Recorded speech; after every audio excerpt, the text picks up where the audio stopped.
Week 13 of NFL football. 13 is a bad luck number, and Week 13 is the worst week that the Philadelphia Eagles could have asked for. Cowboys and Lions win. 49ers beat the Eagles, and honestly now, it's a really bad position. We have to win next week. But before I go on and talk about the Eagles, I do want to do a full recap of Week 13. First of all, the Cowboys beat the Seahawks 41-35. Seahawks actually had the edge going into halftime, but then they blew the lead in the fourth quarter to the Dallas Cowboys. So the Cowboys walked away with a 41-35 win over the Seahawks. Cowboys rose to 9-3. Seahawks fell to 6-6. I'm gonna do this every single time, haven't I? Colts Titans. This game goes to overtime. Colts win 31-28. They improve on their win streak. They go up to 7-5. Titans fall to 4-8, and Colts maintain their playoff spot. Damn it. In Falcons Jets. Falcons beat the Jets, further crushing the Jets' playoff hopes. The Jets really booked their whole season on Aaron Rodgers, and now that he's not there, they're all terrible, and the team is terrible because it was a team that would work well with Aaron Rodgers. He got out in just the first few minutes. And while they had a good streak going in there for a few weeks, the Jets are back to being the worst team ever. So there must have been more to go on than that. Maybe there was some kind of other injury involved. But the Jets really have no hope this season, and I don't know. I hate the Jets, but I honestly I can feel that the Jets, they really should get rid of Aaron Rodgers completely. And just focus on a team without Aaron Rodgers. The Jets are 4-8, and I just want to make a side note that what makes the Jets different than the Giants 4-8 is because even though both teams are almost certainly going to get out in the play, be eliminated from playoff contention, the Jets really can't make the playoffs even if they win out in their competitive AFC. The Giants in a non-competitive NFC can win if they win out, though they would have to beat the Eagles twice, and I can assure you that we will not let that happen. Anyway, Falcons rise to 6-6 and take a commanding lead in the NFC South.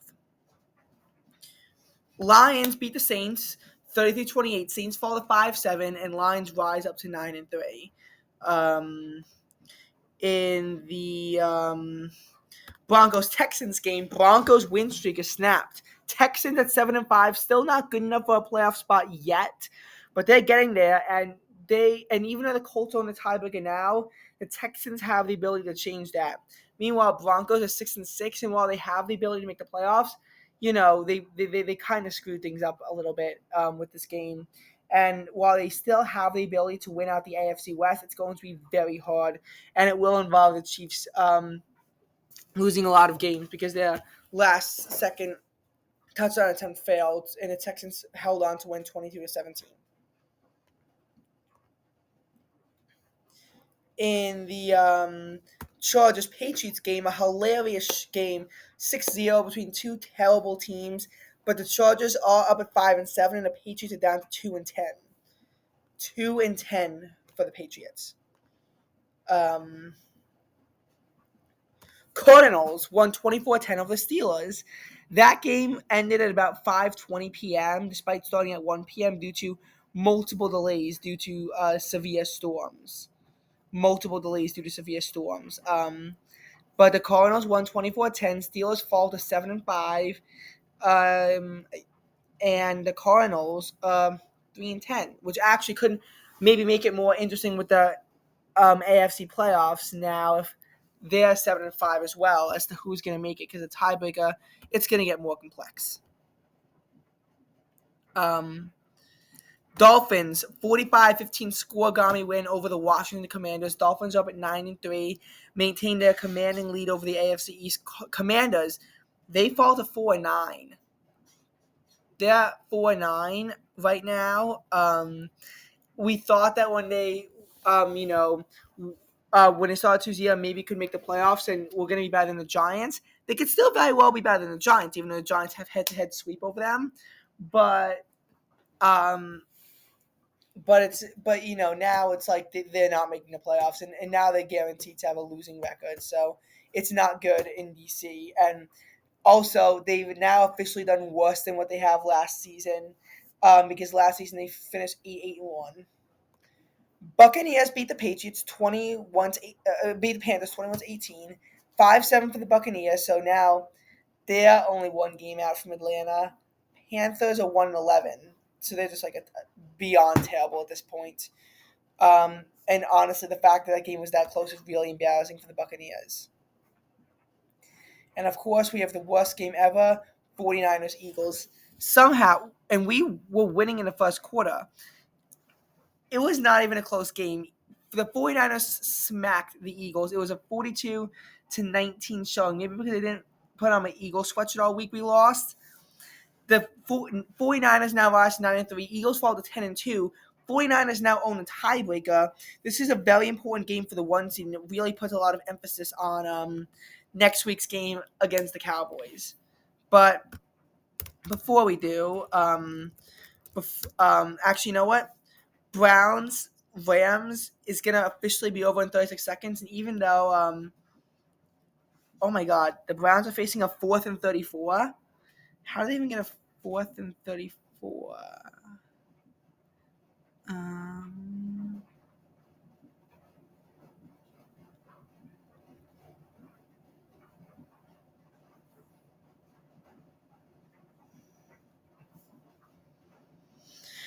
but yeah, my dad turned it off, and honestly, seeing a 4th and 34 and how they're backing, I mean, the Rams are going to get safety probably at this point. I don't know. I don't know how a team can get 4th and 34. It's just like impossible. Uh, but I'm kind of curious. Oh, yep, the Rams win 36-19. So now we can begin to discuss playoff shots a little more easily. The scores should be updating shortly. So we are going to talk about Cowboys versus Eagles, and then we'll see when that score officially updates, because then it will be easier to get a whole bubble for the playoff spot. So we'll just talk about Cowboys Eagles now. So Eagles barely beat the Cowboys on November 5th. It was 20-23, but there was a point where the Cowboys were inches away from scoring a touchdown, and they wound up not scoring. It was a very, very, very stressful game, from what I heard, for both teams, and the Eagles barely came out victorious. And this was in Philadelphia. Now the Eagles go to Dallas. Cowboys have not lost at home all season long, although neither did the Eagles until this week.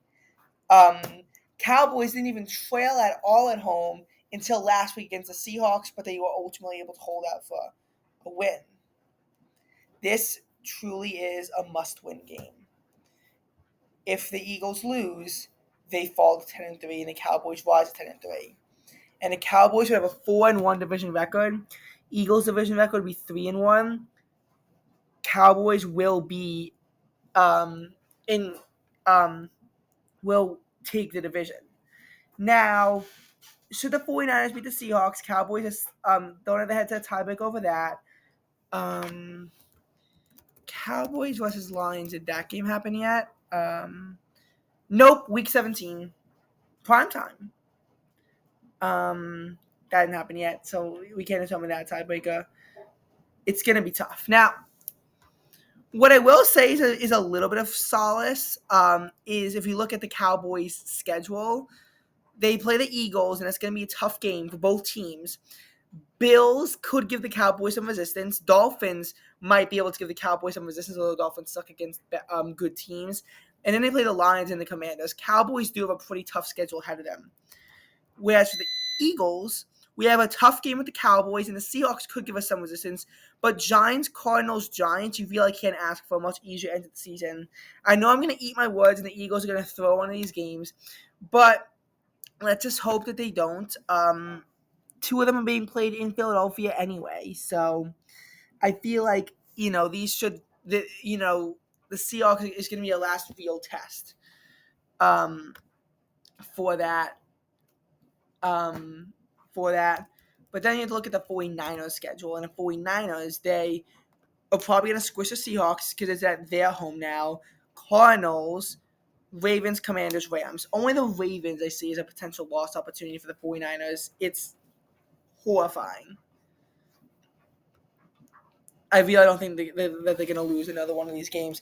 And they're playing the Ravens in their own stadium, which I think makes things even worse. Finally, for the Lions have to play Bears, Broncos, Vikings, Cowboys, Vikings, which is a medium-ish schedule. It's not the worst thing in the world because Bears suck, and Broncos and Vikings are inconsistent. But while the Bears suck, the Cowboys are good, and Broncos, Vikings could really go. I mean, they're not like good teams, but they're not like bad teams either. And for full transparency, this playoff ranking I got to do, I fully understand, is before the Chiefs play the Packers and before the Bengals play the Jaguars. So we have to take that into account. Uh, Now we're gonna look at the AFC picture first. As of now, Dolphins are 9-3, Ravens are 9-3, Chiefs and Jaguars are 8-3. Dolphins own tiebreaker with Baltimore based on the conference record, as you can see there. Kansas City breaks the tie with Jacksonville based on head-to-head record. Um, Pretty much the Chiefs beat the Jaguars in week 2. Now, should the Chiefs win against the Packers, they take the 1 seed pretty much because they beat the Dolphins based on conference record, and based on head-to-head victory, and the Ravens conference records. It would be 6-1 for the Chiefs still, 6-3 for the Ravens because of their loss. Should the Chiefs lose to the Packers though, it's 8-4. But keep in mind that ever since Taylor Swift is going to be at this game, and every game that she's been at, the Chiefs have won so far. Packers are not a playoff team yet. They really got to win this game, and it's going to be played in Green Bay. But I still expect the Chiefs to get it done and beat the Green Bay Packers, especially in the presence of Taylor Swift, who this is her first NFL game since October, and not even week 8 because she wasn't at week 8, week 7. Her first NFL game since Chiefs Chargers. She missed Broncos to go with her, Dolphins because she didn't want to go to Europe and then have to go back to South America. Then um, then there was a bye, and that's when Travis came to Argentina. She couldn't go to the Eagles game because one of her concerts had to be postponed. She then missed Raiders because, again, she was on tour. But now she's back, and I really think she's going to try to go to as many of these games as possible because she had to miss so many, and she's not going on tour again till February. But this is a must-win game for the Chiefs because they can either go to be the number 1 seed in the AFC or the number 4 seed in the AFC. It really depends on how everything is. And for Jacksonville, they also have to play. So let's say that the Chiefs lose tonight, but then the Jaguars lose to the Bengals. Then in that event, that the Jaguars lose to the Bengals, Chiefs go back to the 3 seed because then they'll be 8-4. Should the Jaguars beat the Bengals, their conference record improves to 7-2, which would, in that case, actually make them the number 1 team if they win and the Chiefs lose. If both teams win, Chiefs are 1. I think Jaguars would then get the number 2 spot, putting the Dolphins at 3, and I think the Ravens would actually fall to number 4 in that scenario. I'm telling you, the AFC is a mess. Steelers are 7-5. They beat Indianapolis based on common record, and they beat Cleveland based on head-to-head. But Cleveland beats the Colts based on their head-to-head victory. Colts will beat Houston based on a head-to-head victory. So Houston is a 7-5 team that's again kicked out, and a lot of these scenarios also involve the Houston Texans being eliminated because the Steelers, Browns, and Colts all have 5-3 conference records. Texans are 4-3, but again, only 3 losses in their conference, so they might still be able to control their own destiny in that regards. Plus, if the Texans can win out, it involves being the Colts and knocking their conference record down. Broncos are 6-6, and so are the Bills, but the Broncos beat the Bills head-to-head. Bengals are 5-6. Should they be 6-6? I don't know who would win a Bengals Broncos tiebreaker. Oh God, Bengals have a 1-6 conference record. Oh Jesus Christ. Okay, so but they would be ahead of the Bills because the Bills they beat head to head, but they would be behind the Broncos. And if they lose, they'll be 5-7. At this point, it's Chargers and Raiders, and Chargers will beat the Raiders at this point based on head to head. They're both 5-7. Um, but they'll both be ahead of the Bengals. Bengals would be the fourth worst team in the conference should they lose to Jacksonville. Jets are 4-8, and so are the Titans, but the Jets do beat them based on the strength of victory tiebreaker. A lot of that has to do with the fact that the Jets beat the Eagles, which are a very good team right now. But again, it'll fluctuate if the Eagles go on a tear. Patriots 2-10. They show the Panthers being eliminated. I don't know why they don't show the Patriots because I'm pretty sure the Patriots are also out of it. But we'll discuss that in a second. Anyway, and no team has clinched the playoffs yet. Eagles are 10-2. They're still number one, even with that horrible loss. 49ers beat the Lions based on conference record. As they're both 9-3. Falcons are 6-6, but they get a 4 seed because the NFC South sucks. Cowboys are 9-3.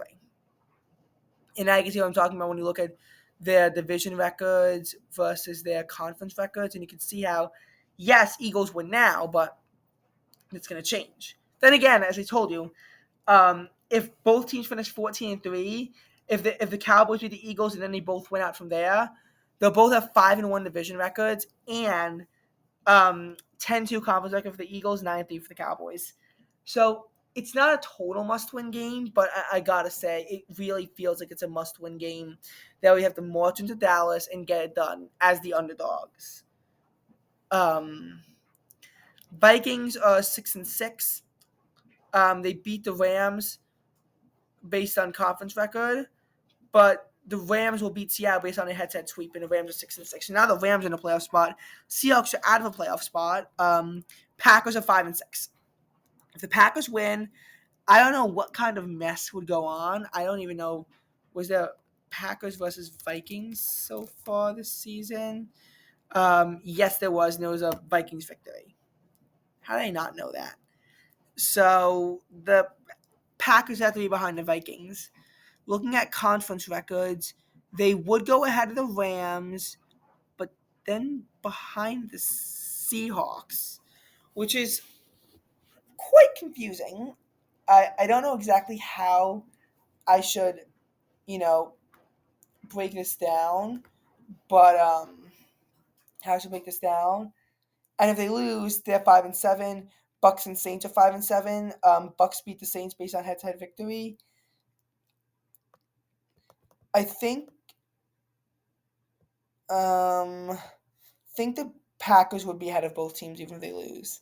Giants and Bears are both 4-8, but Giants beat the Bears based on conference records.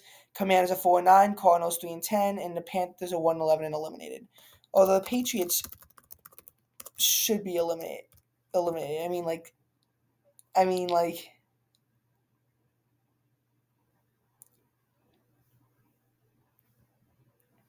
you know.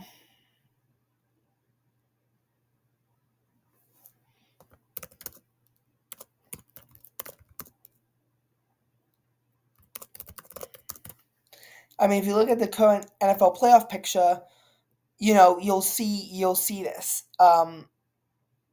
No team is clinched, and when you look at the playoff picture, um,